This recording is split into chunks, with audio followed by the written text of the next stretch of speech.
Assalamualaikum warahmatullahi wabarakatuh. Perkenalkan, nama saya Budi Kuswara. Saya dari kelas S1.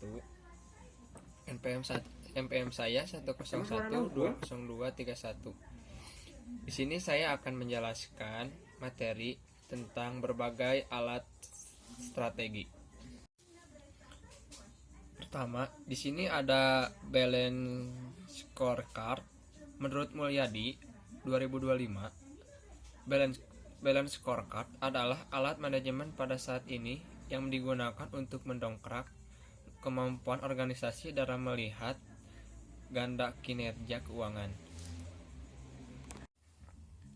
Di sini ada fungsinya sebagai alat komunikasi, informasi, dan sistem analisis pembelajaran perusahaan. Lalu yang kedua ada sebagai alat ukur keunggulan kompetitif yang dimiliki perusahaan. Yang ketiga, menentukan prioritas pada proyek produk hingga kelayanan perusahaan. Dan yang terakhir, memantau perkembangan dan kemajuan dan strategis yang telah dilaksanakan. Perspektif balance scorecard. Yang pertama ada finance atau keuangan, lalu ada customer atau pelanggan, yang ketiga ada proses atau proses bisnis internal, lalu yang terakhir ada learning and growth atau pembelajaran dan pertumbuhan. Karakteristik balance scorecard: komprehensif, memperluas perspektif yang dicakup dalam pengukuran kinerja. Perluasan perspektif ini menghasilkan manfaat bagi perusahaan serta membantu perusahaan untuk memasuki lingkup bisnis yang kompleks. Lalu ada coherence, sasaran yang ditangkap dalam perspektif dan keuangan harus memiliki hubungan kausal dengan sasaran keuangan baik secara langsung maupun tidak langsung.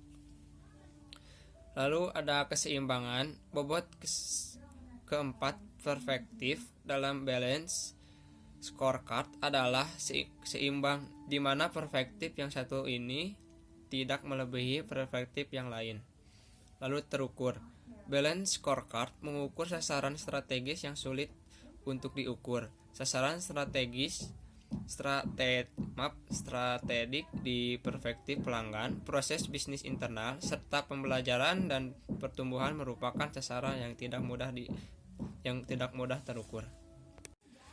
Di sini ada 5 strategi. Mengidentifikasi 5 kekuatan yang dapat menentukan profitabilitas dalam sebuah industri, yaitu ancaman pendatang baru, persaingan antara perusahaan yang sudah ada, ancaman produk substitusi, daya tawar pembeli, dan daya tawar pemasok.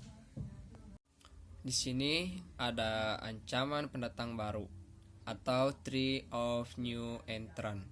Ancaman pesaing tidak hanya datang dari kompetitor lama. Seiring dengan berkembangnya usaha, muncullah kompetitor baru. Masuknya pemain baru dalam industri akan membuat persaingan menjadi ketat, yang pada akhirnya dapat menyebabkan turunnya laba.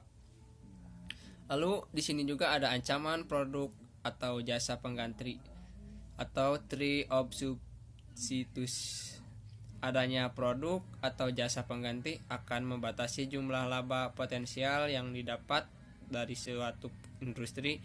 Makin menarik alternatif harga yang ditawar oleh produk pengganti, makin ketat pembahasan laba dari suatu industri. Lalu di sini ada kekuatan tawar-menawar pembeli atau bargaining power of buyer. Daya tawar pembeli pada industri berperan dalam menekan harga untuk turun, serta memberikan penawaran dalam hal peningkatan kualitas ataupun layanan yang lebih dan membuat kompetitor saling bersaing satu sama lain. Lalu ada kekuatan tawar-menawar pemasok, bargaining power of supplier. Perusahaan berubah mendapatkan harga semurah mungkin dengan kualitas yang tinggi.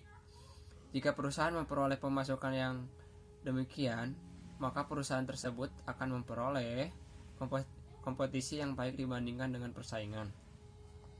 Lalu yang terakhir ada persaingan dalam industri sejenis atau rivalry of competitor. Kompetitor dalam hal ini adalah industri yang menghasilkan serta menjual produk sejenis yang bersaingan merebutkan pasar yang baru. Di sini ada berbagai jenis strategi untuk bersaing. Yang pertama ada strategi biaya yang rendah, lalu strategi perbedaan produk dan jasa, strategi inovasi, strategi tumbuh, strategi kerjasama. Produk life circle. Tahapan-tahapan proses perjalanan hidup suatu produk mulai dari perkenalan kepada pasar atau market hingga pada akhirnya hilang dari pasaran. Sehingga untuk memperpanjang umur hidup suatu produk, produsen harus bekerja keras melakukan berbagai strategi agar produknya dapat bertahan lebih lama dari pasar. Tahap siklus hidup produk. Yang pertama ada perkenalan, memperkenalkan produk baru kepada market. Lalu ada perkembangan, produk yang diperkenalkan sudah dikenal dan diterima oleh konsumen. Lalu ada kedewasaan, omset penjualan mulai melambat, bersaing dengan ketat, dan berjuang merebut pangsa pasar dengan persaingan.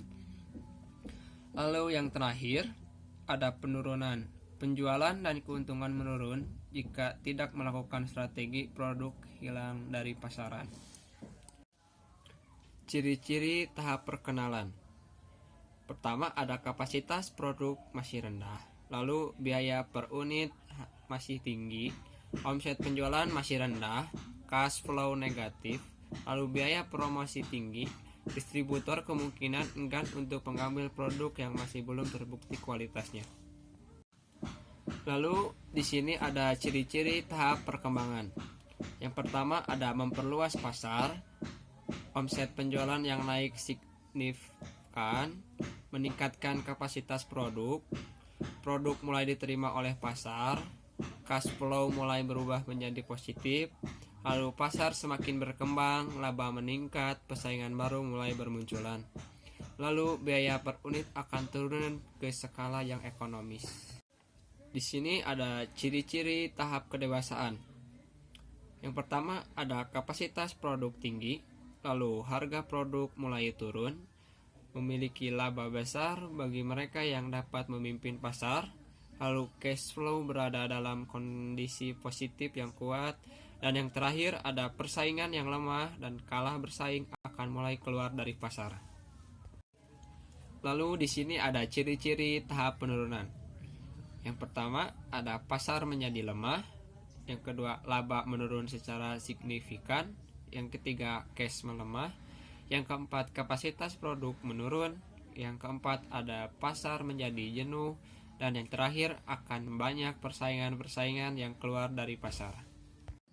Lalu di sini ada total quality management, pendekatan manajemen untuk mencapai keberhasilan jangka panjang melalui kepuasan pelanggan. Lalu di sini ada 8 elemen pokok total quality management. Yang pertama ada fokus pada pelanggan atau customer focus. Yang kedua ada keterlibatan karyawan secara keseluruhan atau total employee involvement. Yang ketiga ada pemusatan perhatian pada proses atau process centered. Yang keempat ada sistem terintegrasi atau integrated system. Yang kelima ada pendekatan strategi dan sistematik atau strategi and systematic approach. Yang keenam ada peningkatan yang berkesinambungan atau continual improvement. Yang ketujuh ada keputusan berdasarkan fakta atau fact-based decision making. Yang kedelapan ada komunikasi atau communication. Di sini ada keuntungan implementasi total quality management. Manfaat jangka panjang yang utama dari total quality management sangat berhubungan dengan tingkat kepuasan pelanggan. Tujuan utamanya adalah meningkatkan kualitas dan melakukan identifikasi ukuran kualitas terbaik sesuai dengan harapan pelanggan dalam hal produk. Layanan serta pengalaman pelanggan, tentunya hal ini akan meningkatkan competitive advantage di mata para konsumen daripada para kompetitor lainnya. Di sini ada menurut Vincent Gasper dimensi untuk menganalisis karakteristik kualitas produk. yaitu yang pertama, kinerja karakteristik utama yang dipertimbangkan pelanggan ketika ingin membeli suatu produk. Kedua, ciri-ciri atau keistimewaan tambahan karakteristik sekunder atau perlengkapan. Yang ketiga, ada keandalan karakteristik yang merefleksikan kemungkinan tingkat keberhasilan dalam penggunaan suatu produk. Yang keempat, daya tahan berkaitan dengan berapa lama produk tersebut dapat terus digunakan. Lalu yang kelima, ada kemampuan pelayanan berkaitan dengan kecepatan, kesopanan, kompetensi, kemudahan, serta penanganan kesalahan yang memuaskan. Yang keenam, ada conformance to specification, tingkat kesesuaian produk terhadap spesifikasi yang telah ditetapkan sebelumnya berdasarkan keinginan pelanggan. Lalu yang terakhir ada estetika, daya tarik produk terhadap daya indera. Sekian presentasi saya hari ini. Mohon maaf bila ada salah kata atau perbuatan yang tidak enak untuk dilihat. Terima kasih. Wassalamualaikum warahmatullahi wabarakatuh.